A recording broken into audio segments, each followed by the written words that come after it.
विरोधी पक्षाचा आवाज कसा दाबला जात आहे आणि विरोधी पक्ष नेता हे आता मला वाटतं चौथं अधिवेशन आहे निवडणूक झाल्यानंतर, सरकार स्थापन झाल्यानंतर अजून विरोधी पक्ष नेत्याची निवड किंवा सिलेक्शन हे अध्यक्ष महोदयांनी कसं केलं नाहीये याबद्दल त्यांना अवगत केलेलं आहे।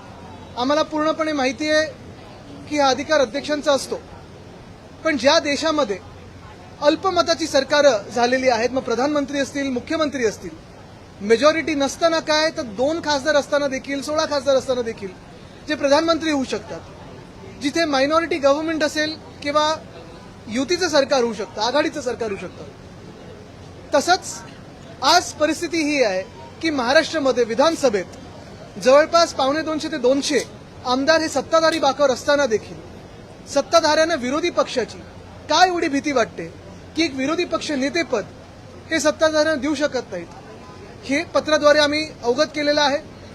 तसंच दुसरं पत्र अर्थातच शिवसेना उद्धव बाळासाहेब ठाकरे आणि राष्ट्रवादी काँग्रेस शरदचंद्र पवार साहेबांच्या वतीने दिलेलं आहे की आम्हाला अपेक्षा आहे की लवकरात लवकर हे जे काही एक संविधानिक आपण पाहतोय गडबड झालेली आहे, 4 पक्ष 2 पक्षाच्या नावाने, मला वाटतं ही गडबड कुठे ना कुठेतरी आता शांत व्हावी।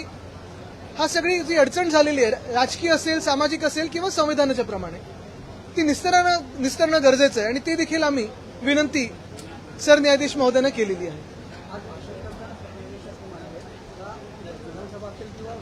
विधान परिषद संविधानिक व्यवस्थेत चालत असेल तर त्याला सरन्यायाधीश किंवा सर्वोच्च न्यायालय हे मार्गदर्शन करू शकते। मुख्यमंत्री उपमुख्यमंत्री त्यावेळेस समोर आता मंचावर जे बसले होते त्यांनी मार्गदर्शन किती घेतलं हे पाहणं गरजेचं आहे।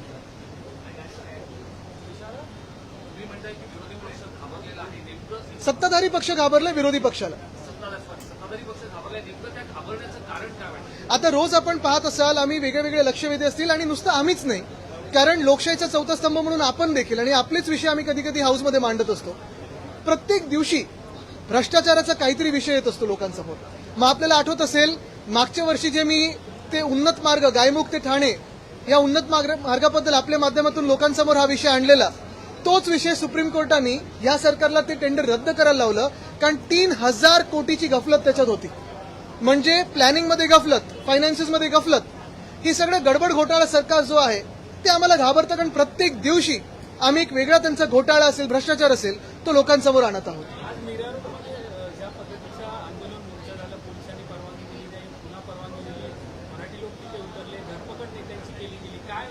मला वाटतं आपण एक ह्याच्यात स्पष्टपणे पाहिलं पाहिजे, कोणी मारहाण करणं वगैरे आम्ही त्याचं समर्थन बिलकुल करत नाही।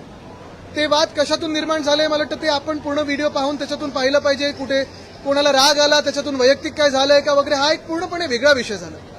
पण त्या दिवशी जसं एक मोर्चा निघाला होता काही विशिष्ट समाजाचा, तसं आज नेमकं मराठी माणसाचाच मोर्चा निघत असताना तिकडच्या पोलिसांनी एवढी धरपकड का करावी, कोणाच्या आदेशावर करावी, हे उत्तर स्थानिक पोलिसांनी आणि गृहमंत्र्यांनी राज्याचं देणं महाराष्ट्राला गरजेचं आहे। गेले 2-3 दिवस आम्ही सतत पाहत आहोत, म्हणजे त्याच्या आधी देखील मराठी विरोधी GR, सक्तीचा GR तो मागे घेतल्यानंतर ज्यांनी GR जाळला, अन्यायकारक GR जाळला, त्यांच्यावर केसेस टाकले गेल्या।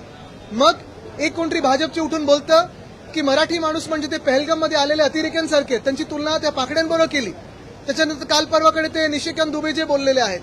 आता कालच मला वाटतं आपण पाहिलं असेल आकडे, महाराष्ट्र किती GST हे केंद्र सरकारला देतो, आणि जे आपण बोलतो ना दिल्लीची तख्त राखी तो महाराष्ट्र माझा, खऱ्या अर्थाने हा देश फक्त आणि फक्त महाराष्ट्राच्या फायनान्सेसवर चालतो।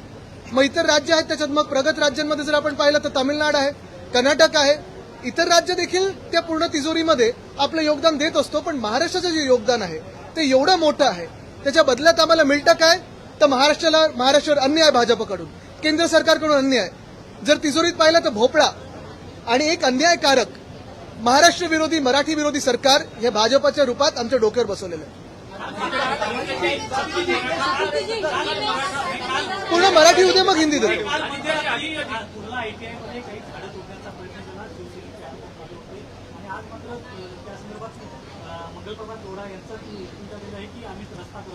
आता गंमत अशी झालेली आहे, रस्ता करण्यासाठी जे काल आपण पाहिलं असेल, मला काही पत्रकार मित्रांकडून माहिती आली रात्री अचानक की कुर्ला ITI इथे 9,000 झाडं कापण्याचा एक त्यांचा प्रयत्न होता. 48 प्रकारच्या प्रजाती आहेत त्या झाडांच्या. आणि गंमत अशी आहे की मागच्या जागतिक पर्यावरण दिनी ही 9,000 झाडाचं मियावाकी अर्बन प्लांटेशन हे तिथे केलेलं अर्बन फॉरेस्ट एका वर्षात त्यांना ते नकोसं झालं आणि काहीतरी स्विमिंग पूल किंवा काय मैदानी खेळ वगैरे तिथे करण्यासाठी ह्यांनी आता काल हा घाट घातला होता. पण ह्याच्याही पुढे जाऊन आज जे काही उत्तर ट्विटरवर मी पाहिलं मंत्री महोदय लोढा साहेबांकडून ते होतं की आम्ही रस्ता बांधत होतो. रस्ता करण्यासाठी 9,000 झाडं काढणं गरजेचं आहे का? ते जर तुमच्याकडे अधिकृत परवानगी असेल झाडं उखडण्याची तर मग तुम्ही रात्री जाऊन का करता? आणि जेसीबी घेऊन कोण झाडं कापतात? म्हणजे बिल्डर मेंटॅलिटी ही त्यांची बदलत नाही. आणि दुसरं मग त्यांनी सांगितलं की तिथे रोहिंग्या घुसलेत. पहिली गोष्ट म्हणजे रोहिंग्या जर घुसले असतील तर जसं ट्रम्प बाकीच्या देशातल्या लोकांना जे इलिगल इमिग्रंट्स आहेत ते पाठवतात, तुम्ही हिंमत केली का तशी पाठवण्यानं रोहिंग्याला परत? दुसरी गोष्ट म्हणजे गेले 11 वर्ष केंद्र सरकार कोणाचं आहे, जबाबदारी कोणाची आहे? रोहिंग्या घुसले कसे? काल जाग आली का तुम्हाला की तिथे रोहिंग्या आहेत? म्हणजे तुम्ही सांगताय की केंद्रीय गृहमंत्री फेलियर आहेत, राज्याचे गृहमंत्री फेलियर आहेत, तुमचं सरकार फेलियर आहे. जर रोहिंग्या घुसले असतील तर तुमच्या केंद्र सरकारमुळे घुसलेले आहेत. पण मुळात रोहिंग्या काढण्यासाठी किंवा रस्ता बनवण्यासाठी 9,000 झाडं काढणं ही गरजेची नाहीयेत. त्यांनी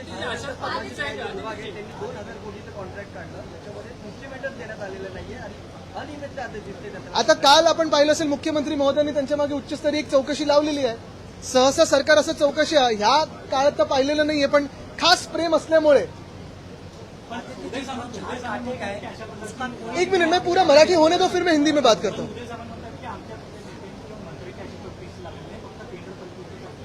चांगलंय काय त्यांना त्या जगात राहू दे. त्याला बोलतात ना डिलुलू इज द बेस्ट सोलुलू.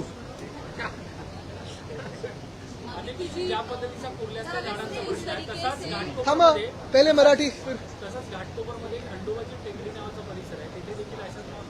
अनेक प्रश्न असे येतात. आज देखील आता आमच्याकडे एक प्रश्न आलाय जो मीरा भाईंदरमध्ये तिथे एका टेकडीवर कारशेड तिसऱ्यांदा तर जागा बदलली.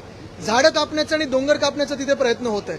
आपण एक बघतो काल पण मला अनिल परब साहेबांनी हाऊसमध्ये विषय घेतलेला आहे.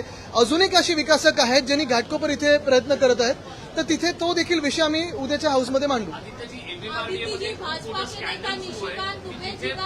एक मिनिट हे होणे तिचे टेकड्या त्या टेकड्या कापायच्या, त्याच्यावर बोगस झोपड्या बनवायच्या, त्याला नंबर टाकायचे आणि त्याच्या बदली पीएपीची घरं मिळवायची.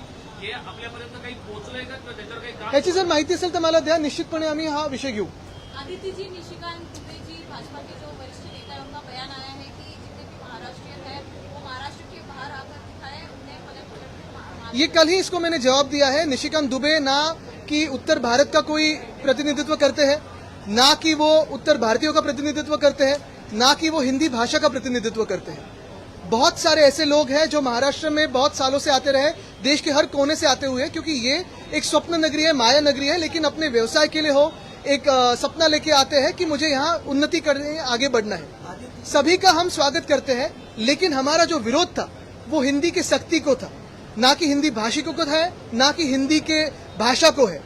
अगर ये निशिकांत दुबे ऐसे बोले हैं तो मैं उनको यही पूछना चाहता हूँ, भाजपा को यह पूछना चाहता हूँ कि इतनी हिम्मत वो जाके पाकिस्तान में दिखाए, इतनी हिम्मत वो जाके बांग्लादेश में दिखाए. और इनका जो खेल है कि चुनाव बिहार का आ रहा है, चुनाव मुंबई का आ रहा है, इसके पहले हिंदी भाषिकों को मराठी भाषिकों से लड़ाए, ये खेल फेल हो जाएगा, ये पूरा विश्वास है. क्योंकि यही भारतीय जनता पार्टी का प्लेबुक है. जिस राज्य में जाते हैं वहां एक तो धर्म में या जाति में या समाज में या भाषा में कोई वाद विवाद पैदा करते हैं और फिर जीतने की कोशिश करते हैं. ये इनका प्लेबुक है, डिवाइड एंड रूल. लेकिन एक और चीज इसमें सबसे अहम है कि महाराष्ट्र के जो मुख्यमंत्री हैं उन्होंने यहाँ पोडियम पे आके ये कहना जरूरी है कि जो निशिकांत दुबे की राय है वो क्या भाजपा की भी राय है. क्योंकि भाजपा महाराष्ट्र के खिलाफ कितना जहर मन में पैदा करता है, खुद के और दूसरे लोगों के, ये आज दिख रहा है. एक एक कर दो. टेंशन हम देख रहे हैं. मुख्यमंत्री ने सुबह आके साफ कर दिया कि जो मांग रहे हैं तो न्यूज देना पॉसिबल नहीं था, टेंशन हो सकता था, लॉ एंड ऑर्डर की सिचुएशन हो सकती थी, नकारा गया. लेकिन मोर्चा निकालने पर भी अपने रोका नहीं है, कोई भी मोर्चा निकाल. तो फिर कल नोटिस कौन सी गई थी?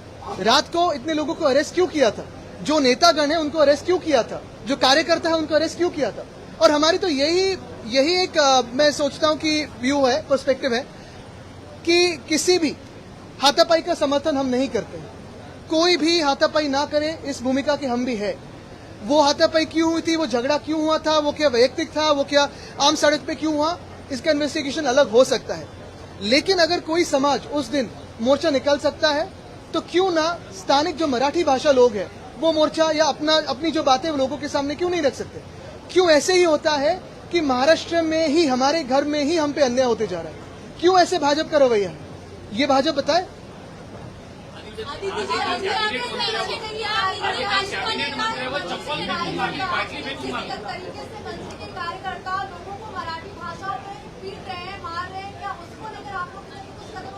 देखिए, पहली बात तो ये है अगर आप देखें तो मुंबई में काफी सारे मराठी मानुस पे भी, मराठी समाज पे भी अन्याय हो रहा है पिछले 2 सालों में भाजपा के राज में। बहुत सारे ऐसे भी सोसाइटीज है जहां पर अगर मराठी हो तो आपको घर नहीं मिलेगा, ऐसे कहा जा रहा है। बहुत सारे ऐसे सोसाइटीज है जो कहते हैं आप गंदे लोग हो, मटन मांस मच्छी खाते हो, आपको घर नहीं मिलेगा। बहुत सारे ऐसे भी लोग हैं जहां कहते हैं कि अभी भाजपा का राज आए, मराठी चलेगा नहीं। तो वो गुंडागिर्दी के ऊपर आप क्या कहेंगे।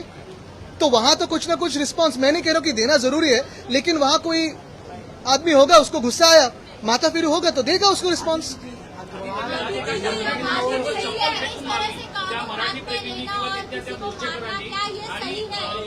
त्यांना तिथून हुसकावून लावलं। हे संपूर्ण आंदोलन आता मराठी प्रेमींच्या हातात गेलंय, कोणत्या पक्षाच्या किंवा नक्की, आणि मराठी प्रेमींच्याच हातात असायला पाहिजे। परवा देखील आमचा कार्यक्रम आपण पाहिला असेल तर हा जो काही आम्ही साजरा केला तो आनंदोत्सव किंवा विजय मेळावा तो ह्याचसाठी होता की जी सक्ती आमच्यावर करत होते त्याच्यासमोर आमची शक्ती जिंकली आणि ती ही मराठी माणसाच्या एकतेची शक्ती होती। एकटं नाही तर एकतेची शक्ती होती।